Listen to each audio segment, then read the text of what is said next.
God is good all the time. Continuation, Part 41. Don't worry, God is with us. Pero bago dumating si Mick sa hospital, naririnig ko boses ni Mick and is pleading.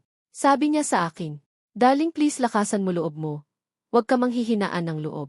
And remember, sobra pa bata mga anak natin, di pa nila kaya tumayo ng sarili nilang paa.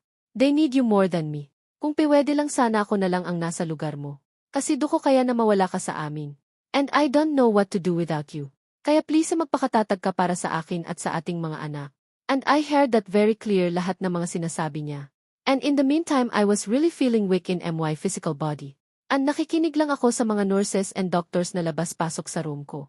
May conscious pa rin ako sa physical body ko but weak nga lang. Then all of a sudden behind my back I really heard the voice of my husband, asking the nurses. Saan daw ako?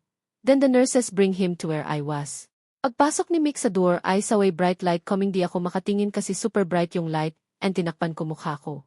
Then the nurse and Mick approaching towards me. Then the nurse said, I will give you 5 minutes to talk to Lyn, and then we will come and take her to the theater. Then we talked and sinabi ni Mick sa akin uli yung narinig ko sa kanya early on. Tapos umiyak si Mick. This time ay sob-sob talaga siya sa iyak, halos wala voice na lumabas sa bibig niya. Tapos sabi niya sa akin, Don't worry, God will heal you and everything will be alright. After niya declare yung words na yon, he kissed me on the lips.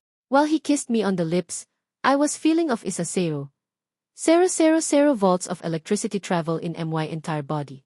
And I was very hot like if I was in the inside of the oven. Then I grabbed the hand of Mick and I squeezed it gently. And I smiled at him. And I said, Don't worry. I'll be alright, and I can feel some kind of divine presence that time. I am 100% sure of that, di ko lang ma-explain ano yon. But iba pakiramdam ko. I was just feeling so calm and I have so much peace in me. Wala ako iba na isip kundi umuwi and lumabas na sa hospital. Then the nurse came and sabi, yeah, it's time for me to go to the theater. Binigyan nila ako ng anesthetic and I told my husband, I'll see you soon and don't worry. I'll be fine. Then wala na ako alam ano nangyari sa akin after that. And last na natandaan ko, sabi ng doktor na ipasok nila ako sa tube na yon and matulog lang daw ako muna ng konti. And they all said, don't worry, you'll be fine. Then after that nagising ako sa voice ng specialist ko. And when I opened my eyes I saw her touching and checking my stomach. Then I said, how did you go? Is it solved? Sabi ko sa doktor ko. And she said, yes, so far so good, but he will keep monitoring you every 3 hours. Then sabi niya, we have dalawa choice of stopping this bleeding. One is to put a balloon on my stomach. The second one is they have to operate me and stitch that up or put some clip in it. Kasi sabi ng husband ko na tiyaway the balloon first kasi ayaw niya ng operation. Abangan ang susunod na kabanata.